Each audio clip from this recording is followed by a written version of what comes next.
नाज़रीन अस्सलाम वालेकुम। इस सिलसिलेवार टॉक शो गुफ्तगू में आप सबका खैर मक़दम है। मैं आपका होस्ट अब्दुल क़ादर फिर एक बार एक ख़ास मौजू और एक ख़ास मेहमान के साथ हाज़िर हुआ हूँ। हमारे बीच इस शहर के मारूफ़ डॉक्टर हिदायतुल्लाह ख़ान साहब मौजूद है। डॉक्टर साहब आपका खैर मक़दम है।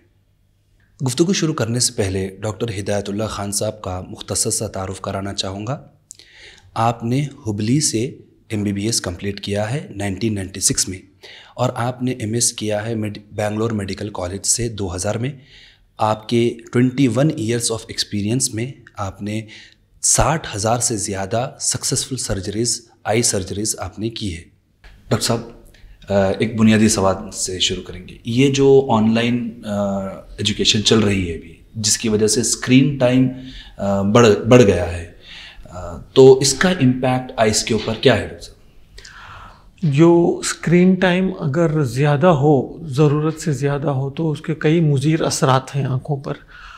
मसलन जो है सबसे पहले आँखों की थकान यानी फटीग होता है आँखों में।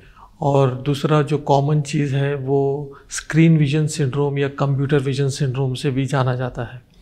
फिर तीसरा है आँखों में खुश्की आना या से मुराद ये है कि ड्राइनेस। यानी आम तौर पर ये देखा गया है कि एक नॉर्मल आदमी जो है, नॉर्मल ह्यूमन बीइंग, जब खाली वक्त होता है तो 15 से 16 मरतबा 1 मिनट में ब्लिंक करता है आँख को। लेकिन जब वो स्क्रीन पे होता है, जब कॉन्सनट्रेट करते रहता है तो उसका ब्लिंक रेट कम हो जाता है। तो तकरीबन वो सिर्फ जो है 4 से 5 मरतबा ब्लिंक करता है मिनट में। तो इससे क्या होता है कि आँख की सतह पे जो आंसू कंटिन्यूस चेंज होना है वो नहीं हो पाता। तो इस वजह से आँख को कॉर्निया वगैरह को जो है ऑक्सीजनेशन कम मिलता है। तो उस वजह से आँख में लाली आना, खटकना, ड्राइनेस महसूस होना और आँख में थकावट महसूस होना, इसको कंप्यूटर विजन सिंड्रोम कहते हैं। और ऑन स्क्रीन टाइम ज़्यादा होने से, ख़ासकर इंडोर्स में रह के ऑन स्क्रीन टाइम ज़्यादा स्पेंड करने से ये होता है कि बच्चों में ख़ासकर मायोपिया डेवलप होता है। क्योंकि ग्रोइंग एज में जो है बच्चे जो हैं अगर अपनी आँखों को कंटिन्यूस स्टिमुलेट करें, कंटिन्यूस मूवमेंट होते रहा, तो ग्रोइंग एज में जो है आई बॉल का लेंथ बढ़ जाता है। तो बढ़ने से मायोपिया डेवलप होता है और जिसको नियर साइटेडनेस कहते हैं। बच्चों को ऐनक लगाने की ज़रूरत पड़ती है। और भी ये है कि ऑन स्क्रीन टाइम अगर ज़्यादा हो और ख़ासकर बच्चों में जिसका डेवलपमेंट अभी हो रहा हो, ख़ासकर जो रेटिना का डेवलपमेंट जो होता है वो बड़ा अहमियत रखता है। अगर इस दौरान, इस डेवलपमेंटल एज, प्लास्टिक एज के दौरान अगर स्क्रीन टाइम अगर ज़्यादा हो तो exposure to the blue light, तो ये स्क्रीन से जो है ये देखा गया है कि ब्लू लाइट का एमिशन ज़्यादा होता है। तो ब्लू लाइट एमिशन ज़्यादा होने से रेटिना पे इसके मुज़ीर असरात होते हैं, रेटिनल डैमेज भी हो सकता है। हम अपने प्रैक्टिस में ख़ुद देखे हैं, जो बच्चे जो है बिलो 12 ईयर्स ऑफ एज काफ़ी लंबे स्क्रीन टाइम की एक्सपोजर की वजह से जो है अपने रेटिना को जो है मुतासिर कर लिए हैं। तो डॉक्टर साहब, जो age appropriate screen time consumption क्या होना चाहिए? जैसा छोटे बच्चे 10 साल से पहले, फिर 15 साल से पहले, फिर या बड़े बच्चे? ये बड़ा अच्छा ही और बहुत ही अहमियत रखने वाला सवाल है, क्योंकि लोगों के जो है मुख्तलिफ इसके ताल्लुक़ से रुझान हैं। ये हम WHO जो रेकमेंड करता है वो ये है कि ख़ासकर below 3 to 5 years of age 40 minute तक 1 घंटा पर डे, इससे ज़्यादा एक्सपोजर स्क्रीन टाइम का एक्सपोजर नहीं होना चाहिए। तो उसके बाद जो है अबव 5 ईयर्स उसको थोड़ा सा बढ़ा के जो है घंटा 1.5 घंटा किया जा सकता है। और 15 साल की उम्र में जो है 1.5 से 2 घंटे तक और जो है 3 घंटे तक भी उसको इस्तेमाल कर सकते हैं। जहाँ तक एडल्ट्स का सवाल है स्क्रीन टाइम का, इसका कोई स्पेसिफिक एक्सपोजर टाइम नहीं है। क्योंकि देखिए अब ऐसा है, कंप्यूटर ज़िंदगी का एक हिस्सा बन चुका है।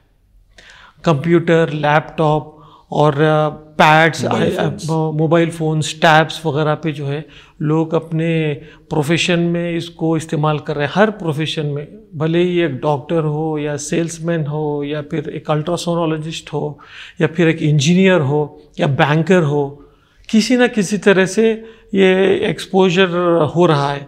तो ये ज़िंदगी का एक हिस्सा बन चुका है। तो ये इसको अडल्ट्स में तो ख़ासकर अवॉइड नहीं किया जा सकता, बल्कि ये part and parcel of life बन चुका है। जहाँ तक हो सके अपने आप में जो है इसको एक्लिमेटाइज करते हुए उसकी एहतियाती तदाबीर अपनाना चाहिए। तो डॉक्टर साहब, क्या ये ऐसा होता है कि हम देखते हैं कि ह्यूमन बॉडी वेरियस सिचुएशंस को अडेप्ट करती है, तो उसी तौर पे हम टेक्नोलॉजी के यूसेज को हमारी बॉडी, हमारे ख़ास तौर पे हमारे आइज़, क्या ये स्क्रीन टाइम को अडेप्ट कर लेते हैं कि थोड़े दिन के बाद अगर इस तरीके का कंजम्पशन हो तो उनको उसका ज़्यादा इम्पैक्ट नहीं होना शुरू होगा? ये भी बड़ा अच्छा सवाल है। हम देखिए, अब ज़माना तो ब्लेंडेड लर्निंग का है। तो यहाँ पे क्या है मालूम है, ऑफलाइन टीचिंग के साथ साथ या फिर ऑफलाइन काम के साथ साथ आपको जो है ऑनलाइन लर्निंग एंड टीचिंग बहुत ज़रूरी है। This is part and parcel of education now. It has got blended with the modern education. तो accordingly हम ये देखते हैं कि जो है ये इसको जो है अपने आप को अडेप्ट करते हुए इसको अपनाना चाहिए। और जो है आपने एक सवाल किया था कि भाई इसका इम्पैक्ट अगर हम over the period of time ये बॉडी इसको अडेप्ट कर सकती है क्या? बिल्कुल, बेशक। हर चीज़ जो है अल्लाह ताला ने इंसान के जिस्म में ऐसी बेहतरीन सलाहियतें पैदा की हैं कि over the period of time कई चीज़ों को अडेप्ट कर जाती है। लेकिन ये अडेप्टेशन जो है over the period of slowly होना चाहिए, नॉट सडनली। लाइक जैसे बच्चों में है, बच्चों में ऑल ऑफ ए सडन जो है हम जो है 3-3, 4-4 घंटे का एक्सपोजर टाइम दे रहे हैं, तो मुनासिब नहीं है। तो इसको जो है slowly over the period of months and years अगर हम उसको स्लोली इंक्रीज़ करेंगे तो बॉडी बेशक उसको अडेप्ट कर जाएगी। और क्योंकि ग्रोइंग एज में ये होता है कि क्योंकि डेवलपमेंटल चेंजेस होते रहते हैं सारे जिस्म में, उसके साथ साथ आँख में और ब्रेन में, तो ऐसे वक्त पे जो है गैर मामूली उस पर ज़ोर डालना ये स्क्रीन टाइम के ज़रिए उससे मुज़ीर असरात होते हैं।